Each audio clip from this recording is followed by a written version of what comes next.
నమస్తే, welcome to special drive. నా పేరు వెనెల. ఇక డీటెయిల్స్ చూస్తే జూబ్లీ హిల్స్ ఉప ఎన్నికల్లో అభ్యర్థి ఎంపిక వ్యవహారం కాంగ్రెస్ పార్టీలో కాకరేపుతుంది. టికెట్ ఆశించి భంగపడిన మాజీ ఎంపీ అంజన్ కుమార్ యాదవ్ సంచలన వ్యాఖ్యలు చేశారు. తనకు జూబ్లీ హిల్స్ బైపోల్ టికెట్ రాకుండా అడ్డుపడింది ఎవరో త్వరలో చెబుతానని అన్నారు. ఉప ఎన్నికల్లో పోటీ చేయడానికి తాను అర్హుణ్ణి కాదా అని రాష్ట్ర కాంగ్రెస్ అధినాయకత్వాన్ని ప్రశ్నించారు. కష్టకాలంలో పార్టీ కోసం పనిచేసింది ఎవరో పెద్దలు మర్చిపోయారని కామెంట్ చేశారు. అభ్యర్థి ఎంపికలోనూ తనను సంప్రదించకపోవడం బాధ కలిగించిందని అన్నారు.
జూబ్లీ హిల్స్ ఉప ఎన్నికల్లో అభ్యర్థి ఎంపిక వ్యవహారం కాంగ్రెస్ పార్టీలో కాకరేపుతుంది. టికెట్ ఆశించి భంగపడిన మాజీ ఎంపీ అంజన్ కుమార్ యాదవ్ సంచలన వ్యాఖ్యలు చేశారు.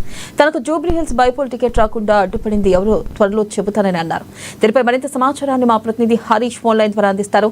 హరీష్, చెప్పండి. ప్రధానంగా చూసుకున్నట్టయితే ఎంపీ అంజన్ కుమార్ కీలక వ్యాఖ్యలు చేసినట్లు తెలుస్తుంది. ఖచ్చితంగా తనకు అడ్డుపడింది ఎవరో త్వరలో చెబుతానంటూ కూడా ఆయన సంచలన వ్యాఖ్యలు చేశారు. మరి ఈ నేపథ్యంలో ఆయన ఎప్పటిలోగా ప్రకటించే అవకాశం ఉంది? ఇంతకు అసలుకే ఆ నేత ఎవరంటారు? రైతు విన్నల జూబ్లీ హిల్స్ శాసనసభ ఉప ఎన్నిక సంబంధించిన వ్యవహారం ఇప్పుడు కాంగ్రెస్ పార్టీలో అసమ్మతి చిచ్చురేపింది. ప్రధానంగా ఇక కాంగ్రెస్ పార్టీకి సంబంధించి కూడా జూబ్లీ హిల్స్ టికెట్ ఆశావాహులకు సంబంధించి కూడా చాలా వరకు ఆశావాహులు టికెట్ ఆశించారు. దాంట్లో ప్రధానంగా 4 పేర్లు అంజన్ కుమార్ యాదవ్, అలాగే నవీన్ యాదవ్, బొంతు రామన్తో పాటుగా సిఎన్ రెడ్డిలు, కార్పొరేటర్ సిఎన్ రెడ్డి పేర్లు కూడా ఖరారు చేస్తూ ఫైనల్ షార్ట్ లిస్ట్ ను కూడా ఏఐసిసి పంపించడం జరిగింది. ఇక ఇప్పుడు ఏఐసిసికి సంబంధించి కూడా నవీన్ యాదవ్ పేరును ఖరారు చేయడం జరిగింది. వీరంతా ఇప్పుడు అసంతృప్తితో కొనసాగుతా ఉన్నారు. నిన్న సిఎన్ రెడ్డి కావచ్చు, ఇక ఈ రోజుకు సంబంధించి కూడా అంజన్ కుమార్ యాదవ్ గత 2 రోజులుగా వీరు పార్టీ కార్యక్రమాలకు దూరంగా ఉంటున్నారు. ఇప్పటికే బొంతు రామన్ సంబంధించి కూడా తాను టికెట్ ఆశించలేదు అన్నట్టుగా కూడా చెప్పడం జరిగింది. దాంతో పాటుగా బొంతు రామన్ పార్టీ మారుతున్నట్టుగా కూడా నిన్న ప్రచారాలు కూడా కొనసాగిన నేపథ్యం అయితే కనిపిస్తా ఉంది. ఇక ఈ రోజు అంజన్ కుమార్ యాదవ్ సంబంధించి కూడా ఆయన కీలక వ్యాఖ్యలు చేశాడు. ఉప ఎన్నికకు సంబంధించి కూడా ఎంపిక వ్యవహారం కాంగ్రెస్ పార్టీకి సంబంధించి కూడా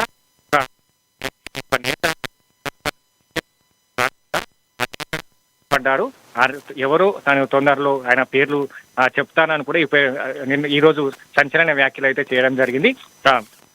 కష్ట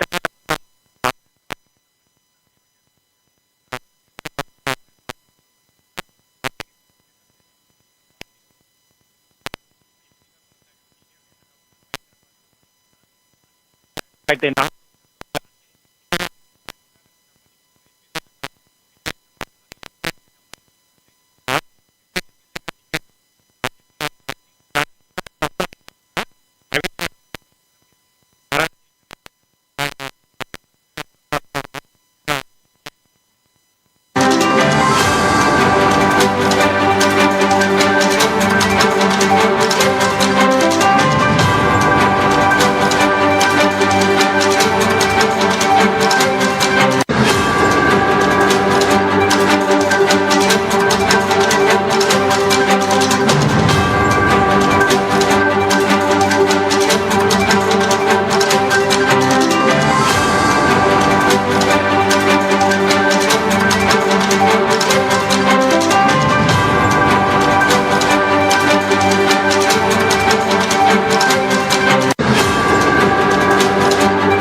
ప్రధానంగా చూసుకున్నట్టయితే ఇటు అంజన్ కుమార్ యాదవ్ కూడా 40 సంవత్సరాల నుంచి కాంగ్రెస్ లో ఉన్నారని, అలాగే ఎవరైతే కొంతమంది తొక్కుకుంటూ పోతున్నారని కానీ మేము ఎక్కుకుంటూ పోతామంటూ కూడా ఆయన సంచలన వ్యాఖ్యలు చేయడం జరిగింది. మరి ఈ నేపథ్యంలో చూసుకున్నట్టయితే కనుక మరి అంజన్ కుమార్ యాదవ్ హైకమాండ్ కి ఏమైనా సిఫార్సు చేసే అవకాశం ఉందంటారా ఈ అంశంపై?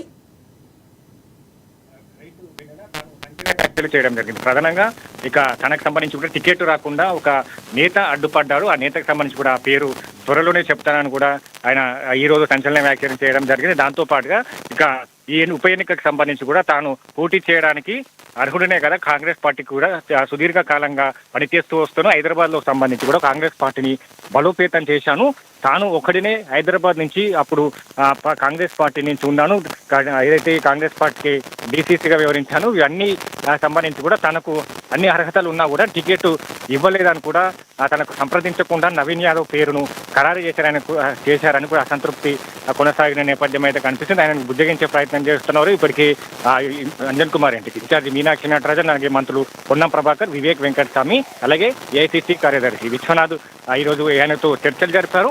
కాసేపటి క్రితమే సంబంధించి కూడా చర్చలు కూడా ముగిసిన నేపథ్యం అయితే కనిపిస్తా ఉన్నది. తనను సంప్రదించకుండా టికెట్ ఇచ్చినందుకు తాను అసంతృప్తిగా కొనసాగారు కాబట్టి ఆయనతో మంతనాలు జరిపారు. ఆయనకు సంబంధించి కూడా ఇతర సంబంధించిన ఏదైతే పార్టీలోని పదవి కావచ్చు, ఇతర అంశాలకు సంబంధించి కూడా ఆయనతో మాట్లాడే నేపథ్యం అయితే కనిపిస్తుంది. పార్టీకి సంబంధించి కూడా అందరూ కలిసికట్టుగా పనిచేయాలి. స్థానిక సంస్థల ఎన్నికలు కావచ్చు, జూబ్లీహిల్స్ ఉప ఎన్నికకు సంబంధించి కూడా ఎవరు ఏ నేతకు టికెట్ వచ్చినా కూడా